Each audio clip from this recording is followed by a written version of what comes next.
I don't know whether these are right questions to ask or whether I have a definite answer. But I promise you, at the end of this 20 minutes presentation, I will not have a definite answer for you. So it will remain as a questions to the end. Okay, next. Now, if we have been following the trends in education, and especially in higher education, there are a lot of buzzwords flying around nowadays, especially when we have a conversation about higher education. You can see there, digitization, smart city, smart campus recently, Internet of Things, IoT, organic curriculum, and whatnot. It's kind of mind-boggling, all these new terms that sometimes we feel like we have a different language. Big data, that's your area, Bruce. Next. Next, please. You're taking my time. And ladies and gentlemen, this is the flavor of the moment. Next. Flavor of the moment, which is Industry 4.0. Everyone is talking about Industry 4.0 and Fourth Industrial Revolution. Everyone is very keen to jump on the bandwagon. And suddenly we have everything with the suffix 4.0. Education 4.0, Fourth Industrial Revolution, Education 4.0, even we have Pendidikan 4.0 today. Bicara 4.0, everything is 4.0. Well, I have my own opinion about calling this and put a suffix 4.0, but I'm not going to spend my time and dwell on that. Next, please. So, this book by Geoff Colvin, Humans Are Underrated. Read this book. And these are questions from this book. What hope will there be for us when computers can drive cars better than humans? Next. I wish I could control the thing. Predict Supreme Court decisions better than legal experts. Next. And even perform some surgeries all faster, more reliably, and less expensively than people. This is, ladies and gentlemen, a big question. Next. So, all these marvelous, mind-boggling, futuristic technologies are actually driven by next, artificial intelligence, next, machine learning, next please, and quantum computing. Have you ever imagined the power behind quantum computing? Well, Dr. Chris from Oxford University, he said, today's conventional computing technology is compared to reading every book in a library, whereas every book one by one, whereas quantum computing technology is compared to reading every book in a library all at once. Such a power of quantum computing. And how this would change everything around us. Next. So, ladies and gentlemen, I don't know whether this is good news or bad news. The machines are coming. Well, let's see. Okay, next. Well, even people like Elon Musk, these are Tesla with all the futuristic technology, and even Elon Musk is scared of the power of artificial intelligence. Next. Because they say that robots or these smart machines are encroaching on jobs. Next. So, David Wallach said, well, for the first time we are preparing students for a future we cannot clearly describe. The future suddenly becomes very uncertain. Some, becomes suddenly very big and, you cannot really predict. Next. And even now, it's not the future. Even now, we see in Tesla factory, owned by Elon Musk, we can see the robots are doing the job now, doing all the mechanical, repetitious mechanical jobs. Yeah. Next. And everything that can be automated will be automated, will be taken over by the robots, by the smart machine. And you can see there the graph, it shows that the percent of population working in agriculture, from 1790, I cannot read, until now, 2010, 7 years, 8 years ago, is declining. Next. And what if all this artificial intelligence and the smart machine would one day reach a level of human level intelligence, and now we put the human face on it. Human level intelligence with a human face. Those pictures are actually public domain, by the way. And we already have that in the form of Sophia. And Sophia now is featured, in the magazine.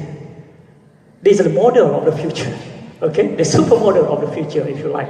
With all the exabyte of information in the chip in her head. Imagine that. And there will come a point where human transcends biology. And when that point comes, next, this is where, as Ray Kurzweil wrote in his book, the point of the singularity. Next. Singularity is a future period. Can we have a louder? Change is so rapid, and its impact so profound, that every aspect of human life will be irreversibly transformed. There won't be a clear distinction between humans and machines. Our computers are not going to be these rectangular devices we put in our pocket. They're going to be inside our bodies and brains, and we're going to be a hybrid of biological and non-biological intelligence. Next. So, ladies and gentlemen, there will become a point called the singularity, the tipping point at which artificial intelligence can match and then overtake human intelligence. Next. So, Ray Kurzweil said, computers will be as smart as humans by 2029. And by 2025, computers will be billions of times more powerful than unaided human intelligence. Next. So, let me ask this question to all of you. Are we in the midst of singularity? Okay, next. Or the worst scenario, the apocalypse. The apocalypse, okay? Next. And if you are following, all this in the internet, in the writing, in the magazine, and so on, all these articles.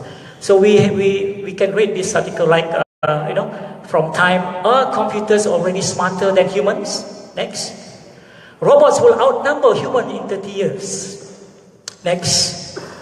But there are also people who do not believe that we will be outsmarted by the smartest machine at that time. Robots are not as smart as you think. Yeah? Next. So, in an era of automation, artificial intelligence and robots, how do we ensure that we remain relevant and we remain competitive? Next. And again, from the book by Geoff Covin, I think it's a very important question that we need to ask ourselves now. As technology becomes more awesomely able, what will be the high-value human skills of tomorrow? And that will form a basis of everything we do when we talk about having a new curriculum, organic curriculum, a total makeover of our curriculum, of our education, and so on. Next. As technology advances, We shouldn't focus actually on beating computers at what they do best, but rather because we will lose that contest. So we cannot compete with the computers at what they are good at, but we have to leverage on what we are good at as a human being that the robots do not have. Next. So instead we must develop our essential human abilities. Next. These are the things that we need to focus on. Intuition. The smartest machine would not have this intuition, the wisdom which comes from the experience. Just like Dr. Amin just now. Blackout, no problem. I can handle it. The wisdom, the experience, the empathy, the creativity, social sensitivity, storytelling, humor, building relationships. Next. And expressing ourselves with greater power than logic can ever achieve. That's the answer, if you want to accept that. I wouldn't say that this is the definite answer of the question that I put forth on the first slide. Next, I love this picture. Teach our kids to value not just technology, but also the richness of interpersonal experience. Next. So what about the cognitive aspect of the intelligence? Next. Well, I think when we talk about the cognitive aspect, the thinking aspect, maybe we need a blueprint of thinking. Next. Because as Tariq Ramadan said, the best teachers are not those who teach you to think like them, but those who teach you to think without them. Next. One of the educators, prominent educators in Malaysia, he said this, and I still remember this. He said, teach nothing but thinking. Think about it. What about hybrid thinking, exponential thinking, design thinking, computational thinking? Again, all these buzzwords flying around, and sometimes, we don't even know what it means. We have to really, go behind it and understand the principle, the philosophy, and the concept behind it. But these are the things of the future. We need to develop creativity. Next. Because in the new economy, aesthetics and creativity are just as important as technical knowledge. That's why you see my slides. I spend hours just to prepare for this 20 minutes presentation, because I really pay attention to the aesthetic aspect. That defines me. Okay? Next. So, ladies and gentlemen, the last part of my presentation, let me urge that everyone here to craft the new learning experience of our students, because learning is messy. So let our students create that mess, the creative mess. Next, let our students to tinker, let them become the tinkerer. Next, let them become the toddler.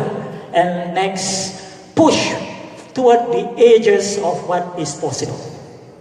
Let them unleash their creativity, let them stretch their imagination to the edge. Okay?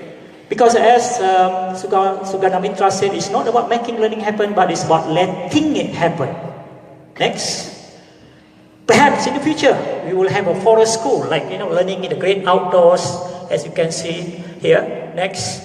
And maybe I don't know how many of you are aware about Minerva University. These are I call it a different kind of universities. Totally different. It's kind of total makeover of what we know the university is. Next, the Singularity University. People behind it is like Ray Kurzweil just now, who wrote the book, The Singularity.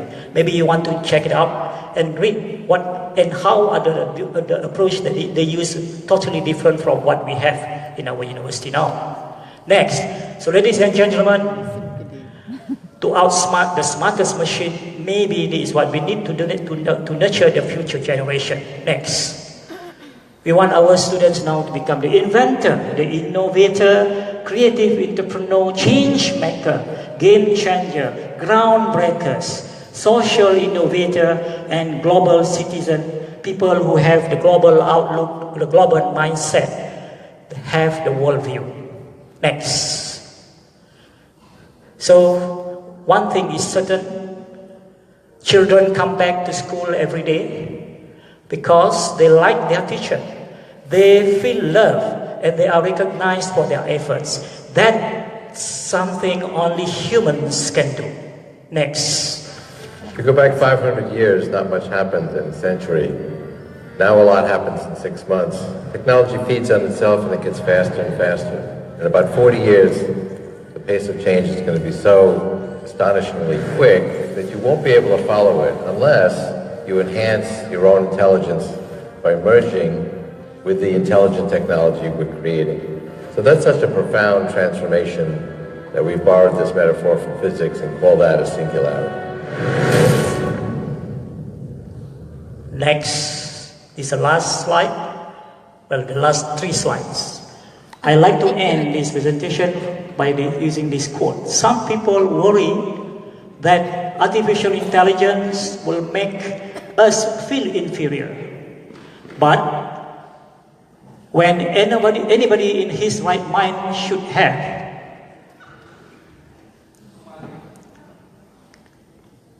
an inferiority complex every time he looks at a flower. So nothing can supersede the creation of God. Not even the smartest machine can beat even what we see as a simple flower, but the complexity behind it, the intelligence behind the creation would never beat the smartest machine invented by people. Next. So ladies and gentlemen, as the late Steve Jobs said, stay hungry, stay foolish. Next slide. And from me, stay strong. Thank you very much. Next slide. And you can take the picture of this slide, and there's a link for you to download all the slides, and I'm giving it to you all. You can do whatever you like. You can even sell it if you like. Thank you very much. I'm serious, you can even sell it if you like. Thank you. Alhamdulillah.